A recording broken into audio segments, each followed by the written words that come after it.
go back a little bit. Yes. In 1940, your German employer told you to leave? Not in 40. In what year? Before 1944. Before. But you continued to work for him? Yes. Until that time. What kind of work were you doing for him? Hardware store. You were selling hardware store? Yes. Hardware. When you returned to Borša, did your brother, who was with you in Cluj, go back with you to Borša? When I came back from the concentration camp? No, before 1944, when your German employer told you to leave. Yes. And you went back to your home. Did your brother go back with you? Only my small brother was in Borša with my parents. The other brother was in Cluj with me. And did he return with you to Borša? We didn't return to Borša. To talk to your parents and tell them to leave? No, I went by myself only. And they didn't listen, so you went back to Cluj? Yes. And while you were back in Cluj, you were wearing the star at that time? Yes. This was in 1944 in March, when the Germans came in the city. And that's when you had to put the star on? Yes. And when you wore that star, do you remember how people treated you in that period of time? If you were out on the streets or in a park? I was hiding the star because my boss told me, don't put this garbage on. I said, I have to because this is the law. Don't worry about the law. He was a very good man. He passed away a couple years ago. Oh, you kept in touch with him after the war? No, after the war, I saw him a few times, but very soon he left Romania. He went to Mexico. And I don't remember, about 10 years ago, he went back to Romania for visit. And he suffered a heart attack and he died.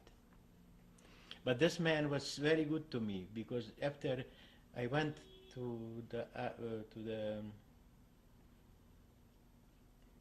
camp in Hungary, he sent me cigarettes. That was a very, very, very big thing. Nobody did this. So he was very good to me. And the commandant, the Hungarian officer, called me to the office and he asked me, who is this guy, Burkhard? I said, this guy used to be my boss. They said, this guy is a very big courage what he did to you. What kind of nationalities? I said, he's German, that's why. So. How did the commandant answer you when you said he was German? The commandant said, that's why he has this courage to send you cigarettes in Bachka and Baja. This was a place in Hungary. It used to be Yugoslavia in that time. This was the first camp that you were sent to? Not the first one. Which was the first one that you went to? Near to Budapest, Török Bálint. And you were sent there to work as a laborer? Laborer, yes. What were the conditions like in that camp? It wasn't too good.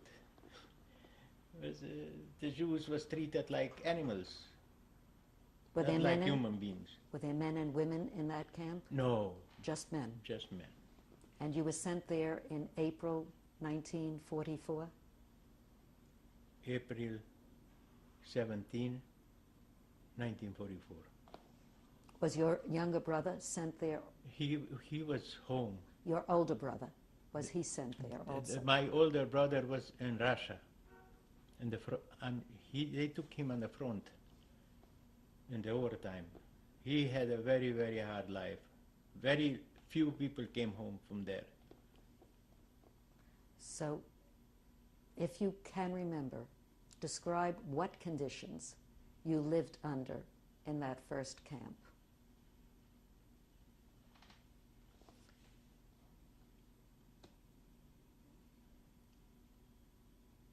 I can describe like usual all the Jewish camps was treated very not like a human being. They was beating the people there. I wasn't beaten, but the rest of them was. What kind of work did you do there? All kind of hard work. We used to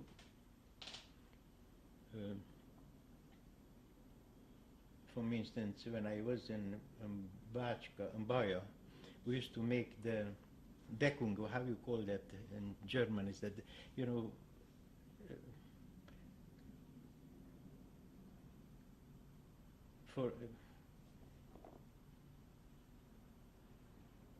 we used to dig earth to protect the soldiers. You made like trenches? Yes. For the hard soldiers. work, hard work. Meanwhile, what was happening to your parents at that time in Borsha? In 1944, Yes. they was deported 1944 in May. They took them to Auschwitz. My mother was killed there, and my father went to work. But in 1945, he died from hunger in Buchenwald. That's why I was informed from somebody who was with him together. And your younger brother? He went to my parents to Auschwitz. Was he killed in Auschwitz? No. So how did he survive? He survived like other people. He He was- went to work. And he was how old? When was Mengele separate the people to the left and to the right,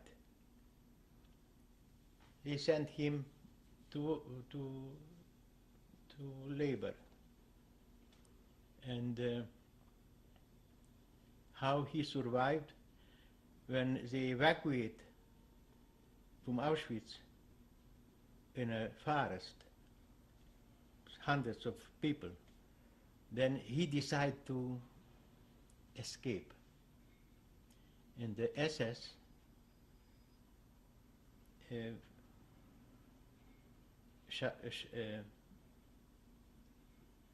saw when he went in the forest.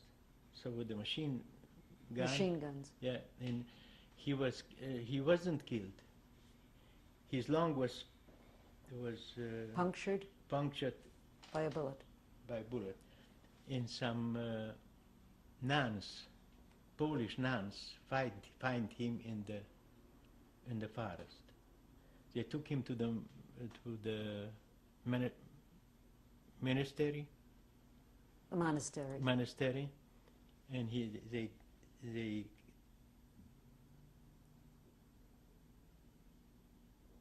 put something on his hand, what was the number, not to recognize the German. And they treat him. They treat him there.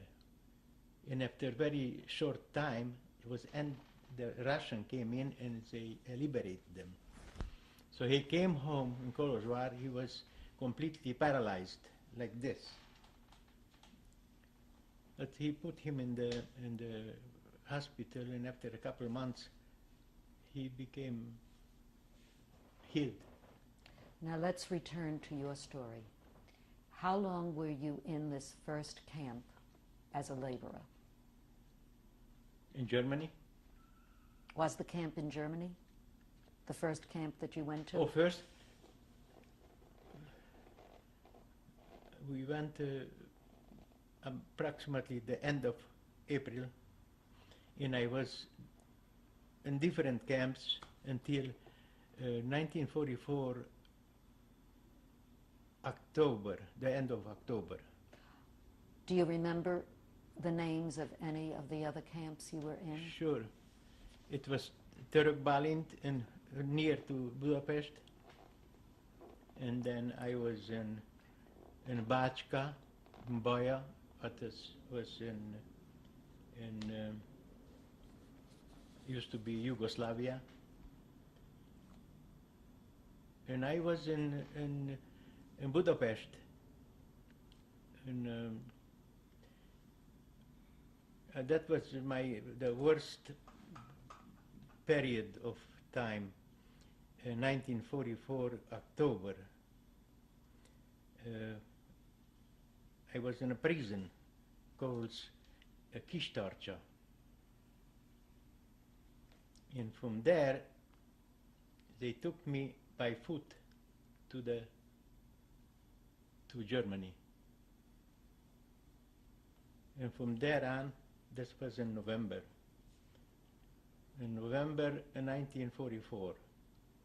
So from November until April 1945, I was in Germany in different lagers, in different camps. When did the Germans occupy Romania, Hungary? In March in 1944. And that's when the worst trouble began. Right. And all these camps that you were in were run by Germans? By Hungarians. And but in Bácska, in Yugoslavia, what was Yugoslavia, was German too. Germans. Mixed German and Hungarians, the commandants. And were you in any of these camps with anyone that you knew? Any young people that you knew from before? Most of them died, but I have one. I can show you the picture. He lives in Israel. He was from the beginning to the end with me. His name is also Leb, but I'm not related to him, and I don't know exactly where he lives, but for sure he is in Israel. When you got to these camps, did they give you special clothing? Did they do anything to you before or as soon as you arrived? I remember we have to go from camp number 3 in Bavaria. This is near to Dachau. We have to go every day 7 kilometers to the work, to work, and 7 kilometers back and forth 14 kilometers. We had shoes that not leather shoes, material. After so many kilometers, the material Ripped. ripped.